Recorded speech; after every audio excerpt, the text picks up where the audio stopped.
Two playoff hopefuls clash at Lumen Field. Who has the advantage as the Bills travel to Lumen Field to face the Seahawks? We're going to be breaking it all down here on Crossover Thursday on the Locked On Podcast Network.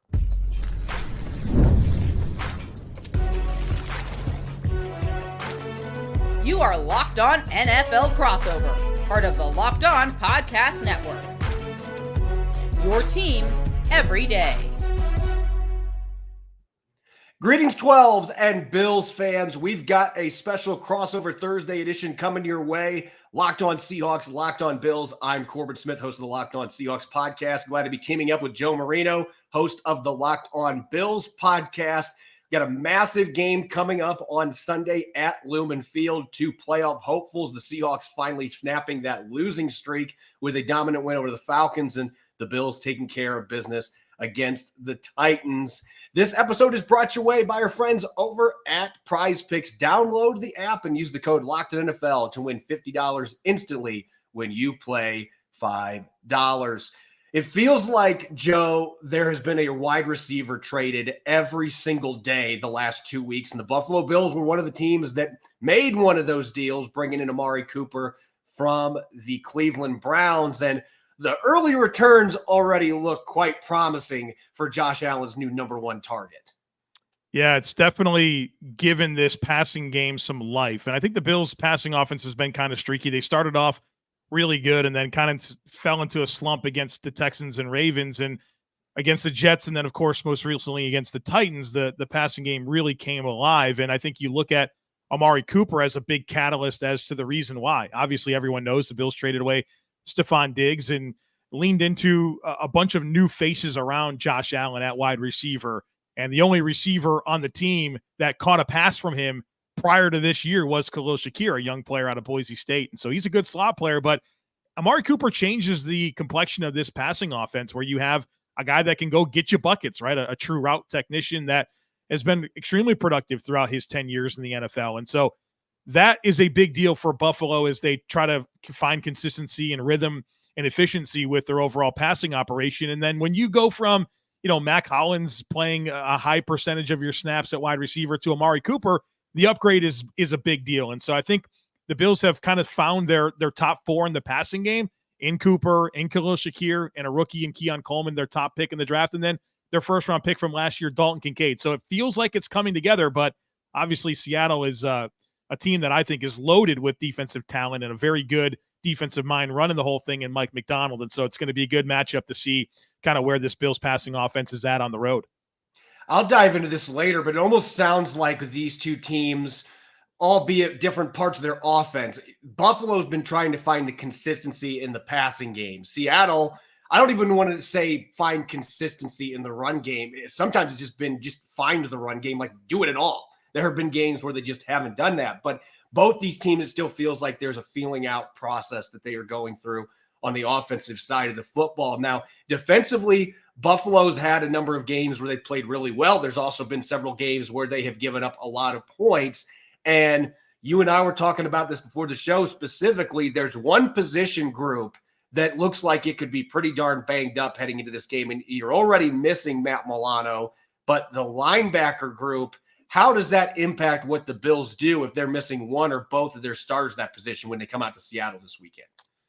Yeah, I think one of the huge storylines for the Buffalo Bills is going to be the availability of Terrel Bernard and Dorian Williams, their starting linebackers. Terrel Bernard has emerged as really a big-time impact playmaker for the defense. He's their team captain. They only have two team captains, Josh Allen and Terrel Bernard. He means a ton to this operation. And he couldn't finish the game against Tennessee with an ankle injury. And as far as the Wednesday practice, he was excused for personal reasons. So we don't really know what his status is as of the recording this podcast. And we'll see about Dorian Williams. It looks like he's probably going to be good to go. And so that's something to pay attention to the rest of the week here is the availability of those linebackers and if they can go. And if they can go, I think it's huge for Buffalo, obviously. I mean, you're talking about your starting linebackers, but especially against Seattle that I think has a lot of versatility with their playmakers. And, I think the linebackers in the NFL sometimes is a bit overlooked as a position that maybe people think doesn't have as much value. But when you can be able to play in space and cover and run and handle misdirection, it's huge. I mean, Seattle knows all about it. They had Bobby Wagner for a million years and see the impact of a player like that And I think if the Bills had to reach into their depth at linebacker even further, like you mentioned, Milano out until sometime in December, that would be a problem. So fingers crossed on the Bills side of things that Terrel Bernard and Dorian Williams are good to go for Sunday. When you look at this Bills team, now that we are 7 games into the season, what has been the biggest surprise up to this point in your mind? I mean, obviously Josh Allen has still played like Josh Allen, even with some of the receiver issues that he's had, making heroic throws when he's going out of bounds, chucking it 50 yards downfield, running the football into the end zone. But what have been the surprises so far that you've seen from this team that have maybe changed the complexion of what this team looked like going into this season and now heading into this key midseason matchup? I think the low-hanging fruit here is probably that Josh Allen hasn't thrown an interception. Of every quarterback in the NFL that's had at least 40 attempts has thrown an interception. Well, Josh Allen's thrown the ball 189 times and hasn't thrown a pick. And, of course, he threw 18 of them last year. And it's the never-ending conversation with Josh Allen that I think is so much is missed within that because of the meaning, the timing of interceptions. And there's just so much that goes into it. He hasn't thrown one this year. That's the bottom line. The Bills' offense has only turned the ball over twice all season long, and they were both lost fumbles. And so the Bills are taking care of the football. And when you take care of the football and you have a level of dynamic playmaking that exists within the Bills, I mean, that's a tough operation to deal with. And so Seattle's interesting because they took it away 3 times in week 1. They took it away 3 times last week against Atlanta, but then 1 turnover or 1 takeaway in the middle 5. And so I think the Bills' ability to take care of the football has probably been the most surprising thing for this overall team as they sit at 5-2 and hope to have that same fortune continue for a bunch more games.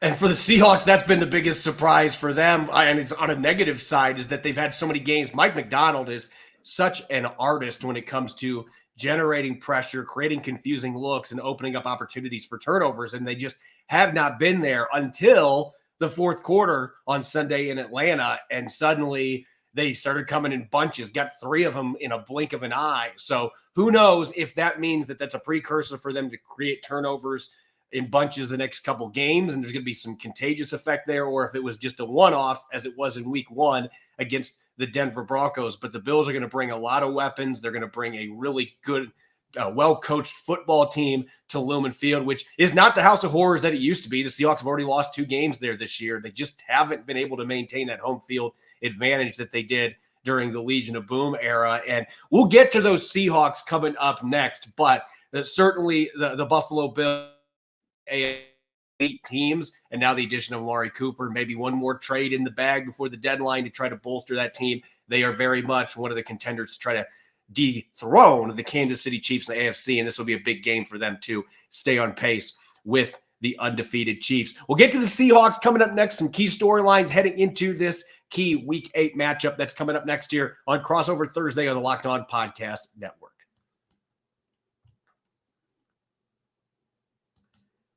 This episode is brought your way by Zbiotics pre-alcohol probiotic drink. It's the world's first genetically engineered probiotic. It was invented by PhD scientists to tackle rough mornings after drinking. Here's how it works. When you drink, alcohol gets converted into a toxic byproduct in the gut. It's this byproduct, not dehydration, that's to blame for your rough next day. Pre-alcohol produces an enzyme to break this byproduct down. Just remember to make Zbiotics your first drink of the night. Drink responsibly, and you'll feel your best tomorrow. Drink pre-alcohol for the best results. Make sure it's that first drink. Drink responsibly and pace yourself. Hydrate, get a good night's sleep, and enjoy tomorrow. You're going to wake up feeling refreshed and ready to take on the day. Go to zbiotics.com/LockedOnNFL to learn more and get 15% off your first order when you use Locked On NFL at checkout. Zbiotics is backed with 100% money-back guarantee. So if you're unsatisfied for any reason, they'll refund your money, no questions asked. Remember to head to zbiotics.com/LockedOnNFL and use the code LockedOnNFL at checkout for 15% off. Welcome to Crossover Thursday here on the Locked On Podcast Network. This is Corbin Smith of Locked On Seahawks. Glad to be teaming up with Joe Marino of Locked On Bills as we take a deep dive into Sunday's matchup at Lumen Field between the first place Seahawks and the first place Buffalo Bills. All right, Joe, we talked about Buffalo and some of the inconsistencies that they have had, particularly on the offensive side of the football. I don't know if I want to use the word inconsistency with Seattle, because Geno Smith has been pretty darn consistent most of this season throwing the football, considering circumstances. He leads the league in passing yards right now. But the run game, which has just been so hit and miss when you've got a dynamic weapon like Ken Walker III, last week they were able to get him going, get some of that play action game going. But that has really been the storyline for about 4 or 5 weeks running. Is Ryan Grubb actually going to get that running game going and not just abandon it 1 or 2 drives in and just say, well, I'm going to run it like the Washington Huskies here. We're just going to sling the rock 55 times. That hasn't necessarily panned out for victories for the Seahawks this year. Well, Corbin, I got plenty of specific questions that I'd like to ask you about Seattle, but I'd like to start here, and it's just basic vibe check, because I think Seattle's probably the most confusing team in the NFL to me. It's a team that I think is loaded with talent. They have prototypes all over the place. I don't really see a ton of deficiency on the roster. And they have a brand new coaching staff, which is interesting because of, like you mentioned, Ryan Grubb, very new to the NFL, and Mike Macdonald, a young defensive mind that's now a head coach. But you look at the journey of the season for this team. They start off by winning 3 in a row. They beat the Broncos, Patriots, and Dolphins. And I wouldn't say that those are quality wins, right? 2 of those were narrow wins against the Broncos and Patriots, but they took care of their business and they got wins, which I think is a big deal for a team that has so much new in terms of the coaching staff and even some of the roster. Then they drop 3 in a row. They lose to the Lions. They lose to the Giants in Seattle. Everybody was surprised by that. And they lose the 49ers, and then they bounce back last week and beat the Falcons on the road by 20. So my question for you, Corbin, is who are the Seattle Seahawks? I can't answer that for you at this point. I don't feel like the Seahawks themselves can probably answer that for you, because one week they'll look like last week in Atlanta. I think the Falcons are a really good football team. And the Seahawks made them look pedestrian in all 3 phases. They dominated that game from the outset. Geno Smith was slinging the pigskin. Ken Walker III, albeit with the flu, was running and catching passes like a madman. Before he went down with an injury, DK Metcalf was tearing it up. The defense got 3 turnovers. They sacked Cousins 3 times, which he's a tough quarterback to get sacks on because he gets the ball out so quick. But that was the type of game that tells you this could be a sleeper in the NFC that's wide open right now. This team could be dangerous. But then you go back to the Giants game a few weeks earlier, and they let Daniel Jones start off like 14 for 16 throwing the football. And it's just like, which team is this? It is truly a Jekyll and Hyde situation, and injuries have been part of that. Yeah, especially the Lions game. They had to move Draymond Jones back inside, and he lost some weight to play edge. So he was not equipped to play inside, but he had to because they had so many injuries. They've gotten those players back. Roy Robertson Harris, I think, is going to be a really nice addition that they made to this defense that's going to give them some more positional flexibility and allow them to mix and match guys a little bit more. But aside from the injuries, there's just been inconsistency with their run fits. The run defense has been the biggest problem. I am really encouraged, though. This is the first time I can say this, even when they've had stretches this year where they played okay against the run. I'm like, if the other team would have just gotten this block right here, they're probably giving up a 30-yard play. The second half against Atlanta, they really shut down Bijan Robinson and Tyler Algier. 11 carries for 22 yards. They had 6 carries of 0 yards or negative yardage. And so you start to see this team really start to play the run the way that I anticipated. Byron Murphy II, the rookie, is a huge part of that. Getting him back healthy, the Seahawks are 4-0 when Byron Murphy II plays. And that may just be kind of a coincidence, but I don't think it is. He has been a catalyst for that front line, and he has been able to make things easier on their linebackers, who, quite frankly, have not played great most of this year. Tyrell Dodson, former Buffalo Bill, he's had his issues with run fits, but I thought he played a lot better in the second half on Sunday in Atlanta. So as far as who this team is, I still think we need a few more games to try to figure out what this team is, because I think they could be a contender. And then there's other games where I'm like, top 5 pick incoming. You just don't know what you're going to get with this team right now. Well, it's certainly a ripe opportunity to go win that NFC West with the way that the Niners are looking and the Rams look like they're in the dump. So I think Seattle's going to be in it all the way through. It's just a matter of, can they hit their stride, and what does it look like when they kind of reach their peak? And I think it's to be expected, right? And everything is new with the coaching staff and a lot of new personnel. So I'm really curious to see how things normalize for Seattle. But it sounds like we're both pretty uncertain as to kind of what this team is at this point in time. Now, one thing that we do know is they like to throw the football. Seattle, the most pass-aggressive team in the NFL, is 67% pass rate, comfortably number 1 in the NFL. My question here is, like, what are your expectations for Sunday against the Bills, against a run defense that is shaky, mostly because the Bills just don't play heavy boxes. They give light boxes, they invite the run, and they concede a lot of rushing yards. Do you think this is the week they stay committed to it, potentially without DK Metcalf, or if he goes, would certainly be potentially a little bit not 100% DK Metcalf. So what are your expectations? Are they going to throw the ball all over the place, or are they going to try to run the ball? I think they're going to try to do what they did this past week against Atlanta. And obviously every week you're going to have different game planning that you're going to have to do. But I think they're going to come out and they are going to try to get Ken Walker III the football frequently early. They're going to try to get that under center play action. That has been my biggest gripe with Ryan Grubb to this point. Geno Smith is a top 3 quarterback in the NFL at under center play action. He is dynamic with it. But that is one of the reasons it's been so frustrating. Like the Giants game, Ken Walker III had 5 carries the entire game, and he was healthy. That cannot happen. And Ryan Grubb took the blame for that afterward and said, hey, I just didn't get the job done. I had the calls. I didn't get the job done. He has been much more committed to the run game the last couple weeks. I think he is learning quickly that what he did at Washington is not going to work in the NFL. Yeah. Like some of those passing concepts will, but you can't throw the ball 88% of the time like they did against the New York Giants and expect that you are going to have success in the NFL. And Geno Smith has played really well considering the circumstance. The O-line is shaky. That continues to be a chronic thing for the Seattle Seahawks, even with the new coaching staff. O-line continues to be an issue, but I think they're going to come out trying to get that run game established. Not that they're going to come out and go run, but they are going to be committed to it. They're going to stick with it. And I think they're going to try to get that play action game going so that they can play into Geno Smith's greatest strengths. And I think you've got to when you look at what Buffalo has done this year. And if they're willing to play those light boxes, take the yardage they're giving you in the run game, and then see if you can loosen up the passing defense a little bit and take some of those shots. Even without DK Metcalf, Jackson Smith and Jigba, Tyler Lockett, still very good players. And then you've got Jake Bobo, who I think is a guy that can get the job done. He just hasn't had very many opportunities with the receivers that are in front of him. This can still be an offense that can move the ball through the air without Metcalf, though I would be predicting there's a really good chance DK is at least going to try to play in this football game. I wanted to ask you about the offensive line and how it is adjusting. You kind of teased that a little bit in your answer there.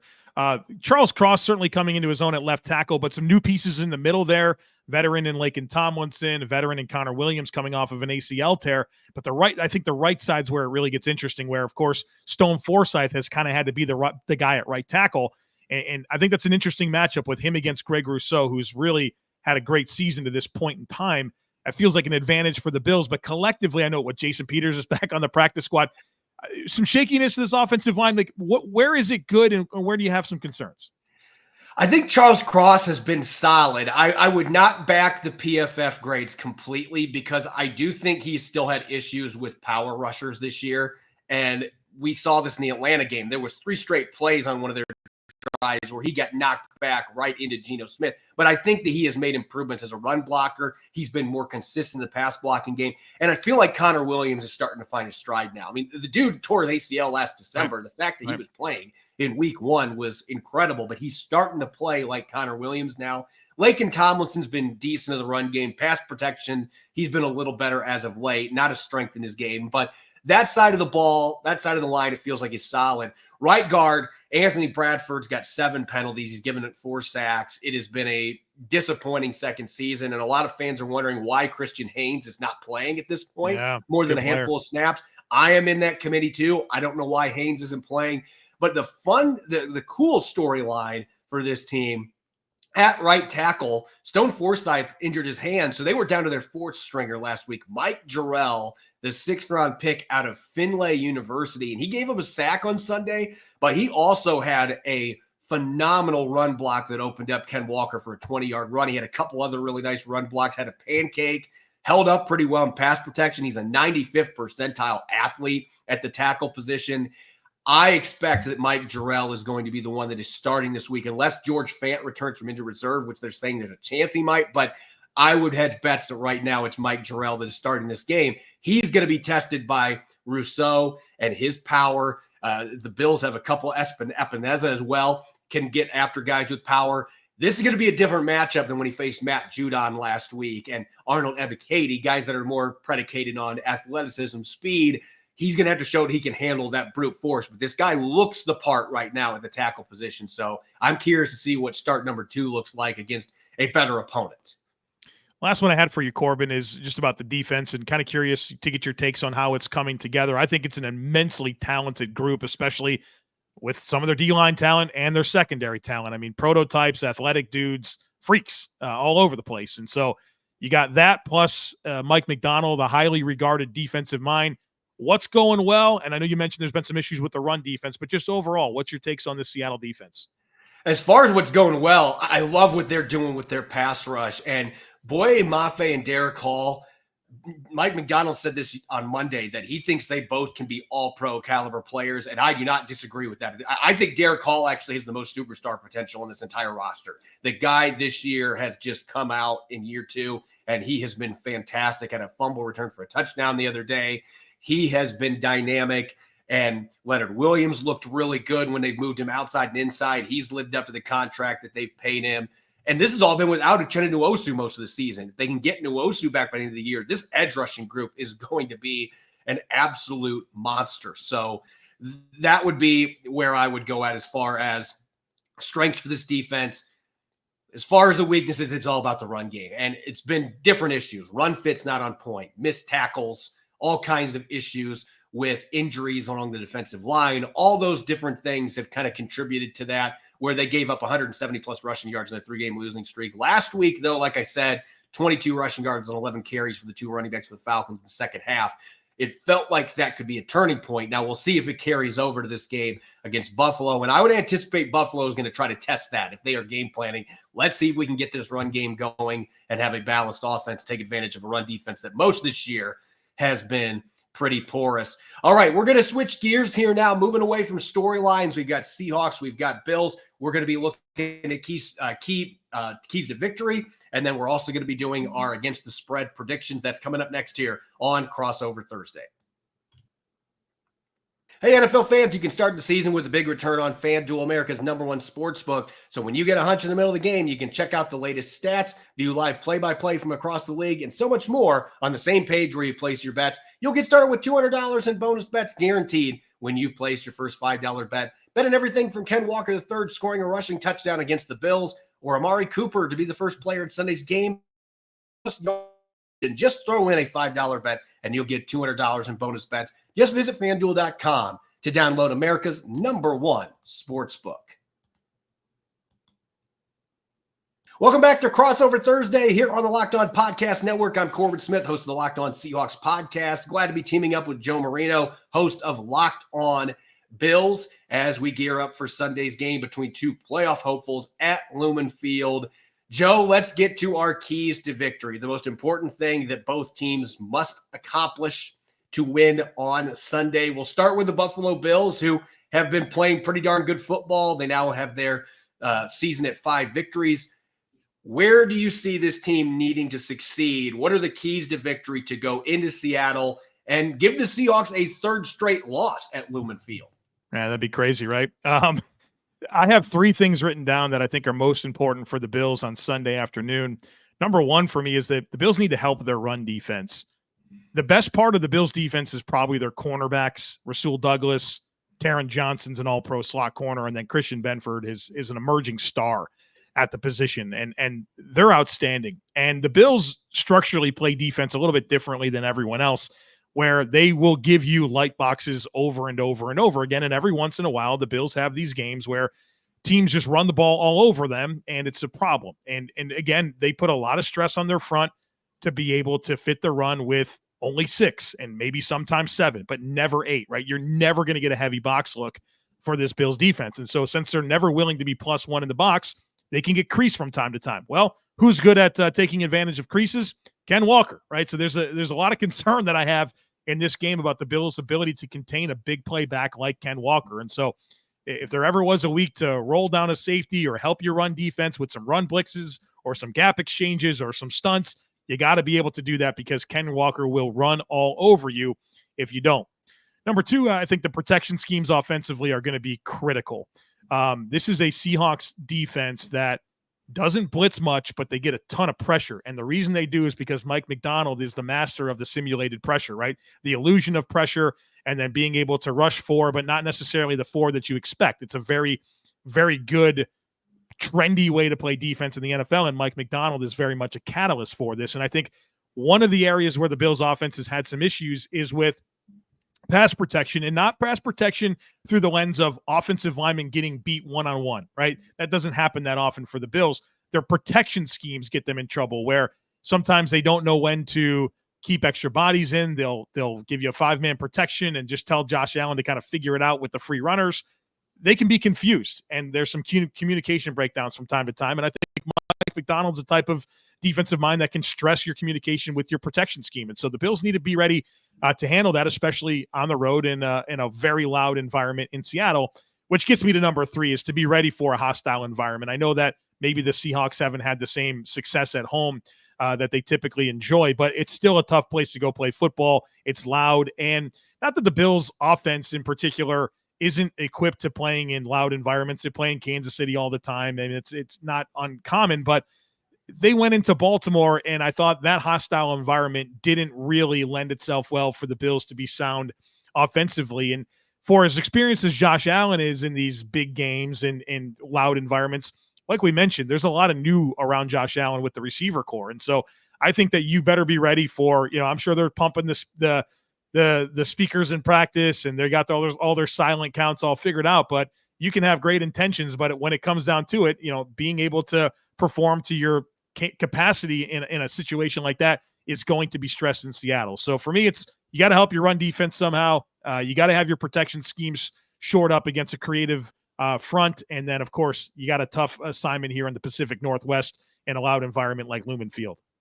And I think this is Josh Allen's first time playing at Lumen Field. So it's always interesting to see how star quarterbacks handle that the first time that they play there, because it's still very loud. I'm not taking anything away from the fans as far as what the record shows. They still bring it every home game for the Seahawks. Yeah. But I'm going to piggyback off the pass protection stuff from your end, because when I look at this Seahawks defense, as I mentioned, to me, the strength of this unit is that front line and their ability to generate pressure, and then mixing in blitzes with Devon Witherspoon, the sim pressures where you drop one of your defensive linemen back and let Witherspoon come after the quarterback.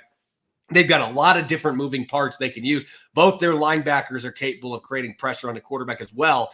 If there is a game where Mike Macdonald really needs to open up that sim pressure playbook, this is the one that I would start to do that. Because to be honest with you, Joe, there have been several games this year where I've gone back and watched the tape, and you could count on under one hand the number of sim pressures that they had. There's not been something they've done a lot. And I think some of it's been because their edge rushers in particular have been so darn effective getting after the quarterback. They haven't had to do that as much. But I think in this game, you've got to give Josh Allen some different looks. He hasn't thrown an interception this year. Historically, though, he's had issues with that. Can you find a way to coax a turnover or two with some confusing looks, mixing in some of those pressures?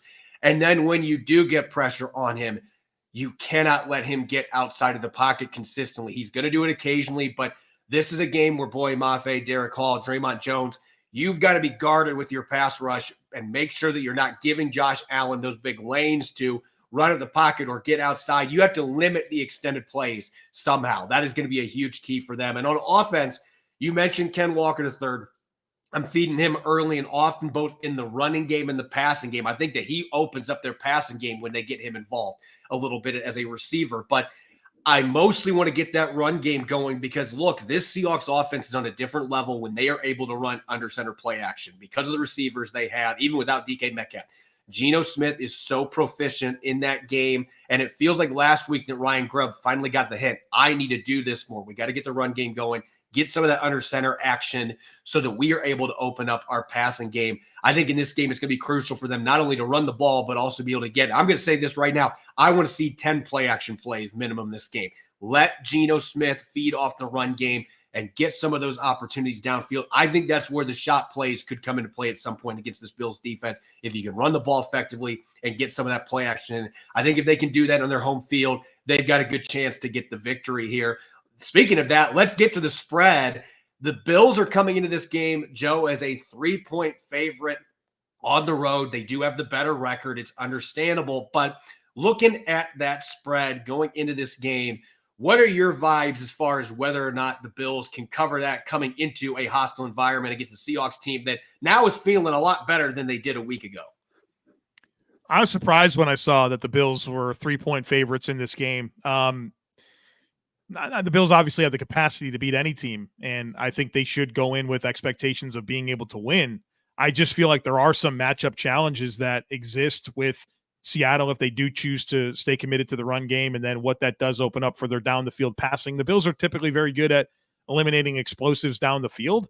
But obviously when you can run the ball like that and you maybe do force some of those safeties to cheat up, you do have a good vertical passer in Geno Smith with good vertical receivers. And so I think there are some things here that give me pause, but obviously the Bills have a good offense with Josh Allen and are very potent themselves. And so, if we have a track meet here, who gets on top of it, I think there's going to be points. I think that's what I come away thinking is that this will be a high scoring game with, I think, matchup problems on both sides. But for the Bills to be 3-point road favorites, honestly, my reaction to that is I'm a little bit surprised. Yeah, I actually think that this is a game that I would have near even. I think these two teams right now, especially with a few of the injuries that both teams have had, I feel like this is a very even matchup on paper. Different strengths, obviously, but I think the Seahawks are going to cover that 3-point underdog spread. I'm not saying they're going to win, but I could see this being a game where Buffalo kicks a field goal in the final seconds to win by 2 or something, because I just have a feeling this is going to be one of those. I'm with you. I think it's a high-scoring affair that I think is back and forth and really comes down to who's got the ball last. There might be a 2-point conversion thrown in there as well. Sure. That messes with that spread. But I think that this is going to be a very close game. This is one that I had circled before the season.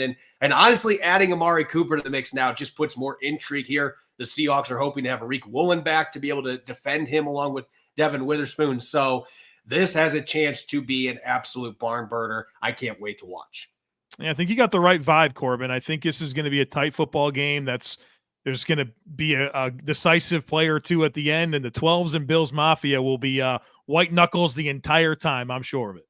And I've seen plenty of Bills Mafia out here in Seattle. I was driving downtown on Monday and got to see a few of the Bills clubs that are in the city. So they're already ready to go for Sunday. This should be a fun one. I'm Corbin Smith, host of the Locked On Seahawks podcast. You can follow me at Corbin Smith NFL. You can follow Joe Marino at the Joe Marino on X as well. Make sure to listen into Locked On Seahawks and Locked On Bills on our Friday shows as we have our final tune-up heading into Sunday's big contest at Lumen Field. Thanks for listening in and enjoy the rest of your Thursday. Go Hawks, go Bills.